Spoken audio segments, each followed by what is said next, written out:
नारद जी ने जाकर के ज्ञान वैराग्य के कानों में वेद वेदांत घोषैश्चो गीता पाठैर मुहुर्मुहु, कान में जाकर के वेद का पाठ किए, वेदांत का पाठ किए। जब तक पाठ चलता तो दोनों ज्ञान और वैराग्य नौ युवा होने लगते, और ज्यों ही पाठ को विराम देते सज्जनों तो पुनः वृद्ध हो जाते। नारद जी ने सोचा ये तो बड़ी लंबी समस्या है, क्या करूं? जब तक मैं वेद का पाठ सुनाता हूं तब तक ये दोनों नौ युवा हो जाते, और ज्यों ही मैं पाठ को विराम देता हूं तो पुनः ये वृद्ध हो जाते। तो मालूम आकाशवाणी होती है, कह रहे नारद जी कोई सत्कर्म करो, सत्कर्म करने के द्वारा, सत्कर्म करने से ज्ञान वैराग्य का बुढ़ापा दूर हो जाएगा। अब नारद जी का दिमाग और खराब हो गया।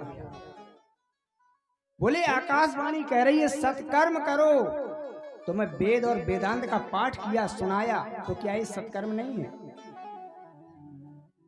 बुद्धि और खराब हो गई।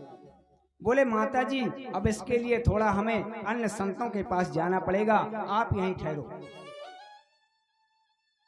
तो जब ही नारद जी वहां से चले, संतों को पता चला तो कहते हैं कोई तो भक्त खड़े होते कि नारद जी हमसे ना पूछ दे क्या करें, सत्कर्म होता क्या है।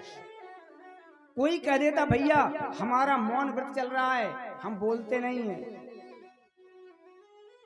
बोले आपने बड़ी कृपा की कि आपका मुझे दर्शन हो गया।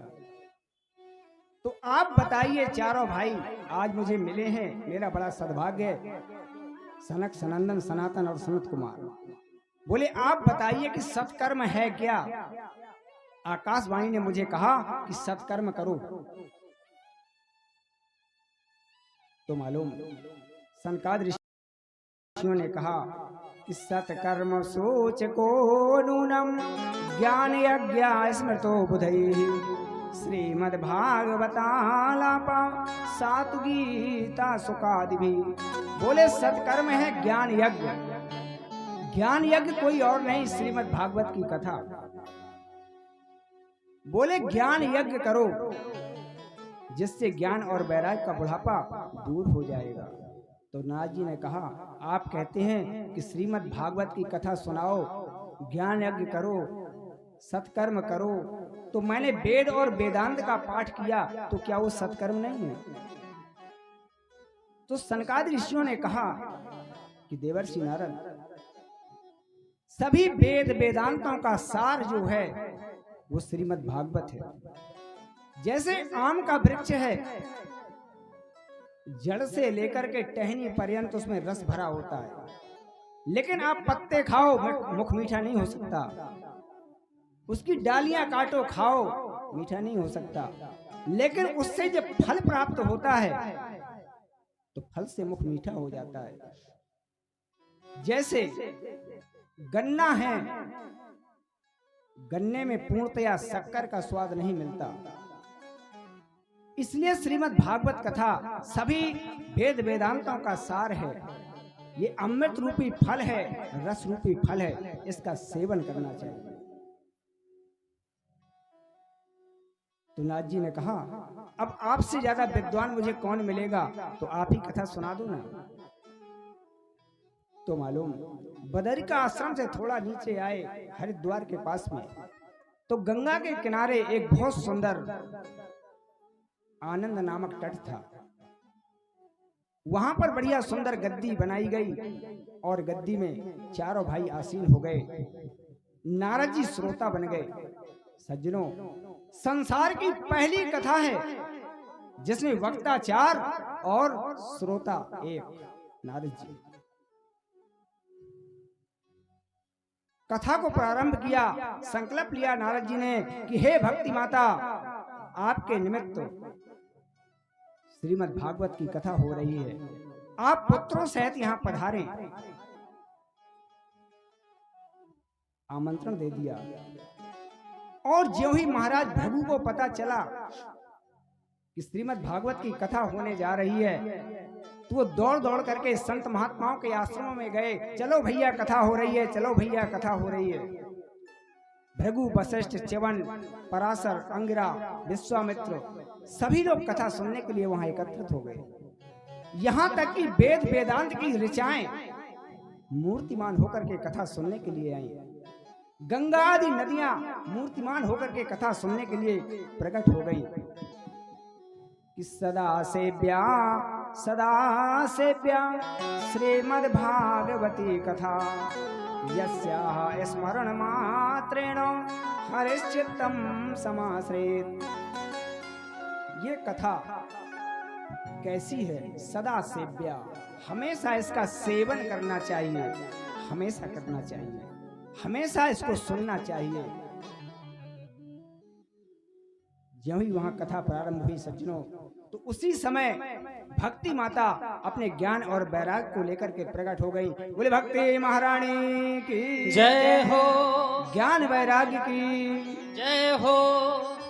और ज्यों ही भक्ति माता प्रकट हुई सज्जनों, कथा प्रारंभ हुई तो नारद जी ने पूछा कि महाराज आप जो कथा सुनाने जा रहे हैं तो मैं आपसे कुछ पूछ सकता हूं क्या? बोले हाँ हाँ पूछिए, क्या पूछ रहे हैं आप? तो उन्होंने कहा कि ये बताओ, जो आप भागवती कथा सुनाने जा रहे हैं, अगर कोई भक्त भगवान की कथा सुनकर के मुक्ति पाले तो इसमें आश्चर्य की बात नहीं है। किसी दुष्ट व्यक्ति को कथा सुनने से मुक्ति मिली है? कोई माता पिता की सेवा करके, गुरुओं की सेवा करके कथा सुनकर के मोक्ष प्राप्त कर ले तो इसमें आश्चर्य नहीं है। किसी उद्दंड व्यक्ति को कथा सुनने से मुक्ति मिली है? यज्ञ आदि करके, पुण्यार्जन करके, कथा सुन करके मुक्ति पाले, इसमें आश्चर्य नहीं है। कोई निशाचर प्रवृत्ति का व्यक्ति मुक्ति पा सका है क्या? तो बोले हाँ। बहुत सुंदर उत्तर दिया सनकादि ऋषियों ने। कहने लगे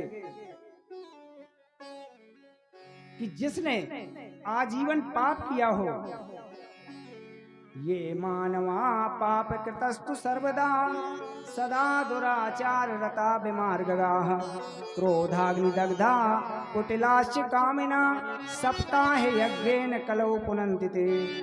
जिस व्यक्ति ने जीवन पर्यंत पाप किए हों, सत्कर्म किया ही ना हो, ऐसा व्यक्ति अगर कथा को सुन ले, साप्ताहिक ज्ञान महायज्ञ, तो वो भी मुक्ति पा जाता है। हमेशा दुराचार करता हो, बुरे कर्मों में रत रहता हो, अगर वो कथा को सुन ले तो मुक्ति पा जाता है। क्रोधी हो, कामी हो, अगर कथा को सुन ले तो मुक्ति पा जाता है। पंचोग्र पापाश्छल छद्म कारिणा क्रूरा पिशाचा यो निर्दयाश्चे ब्रह्मस्व पुष्टा व्यभिचार कारिणा सप्ताह यज्ञेन कलौ पुनन्ति ते। बोले जिसने 5 प्रकार के पाप किए हों, जिसने 5 प्रकार के पाप किए हों, वो भी यदि कथा को सुन ले तो मुक्ति पा जाता है। सज्जनों, 5 प्रकार के पाप क्या हैं? ध्यान से सुनिए। ब्रह्मघ्नश्चैव गोघ्नश्च स्वर्णते च मद्यपा तत्संसर्गी पंचमश्च योग्रपापा प्रकीर्तिताः। पहले नंबर का पापी जिसने ब्राह्मण की हत्या की हो। दूसरा पापी बताया जिसने गौ की हत्या की हो। तीसरे नंबर का पापी है स्वर्णतेयी, जिसने सुवर्ण को चुराया हो, सोने को चुराया हो। चौथे नंबर का पापी है मद्यपा, जिसने दारू इत्यादि मदिरा का पान किया हो, चौथे नंबर का पापी।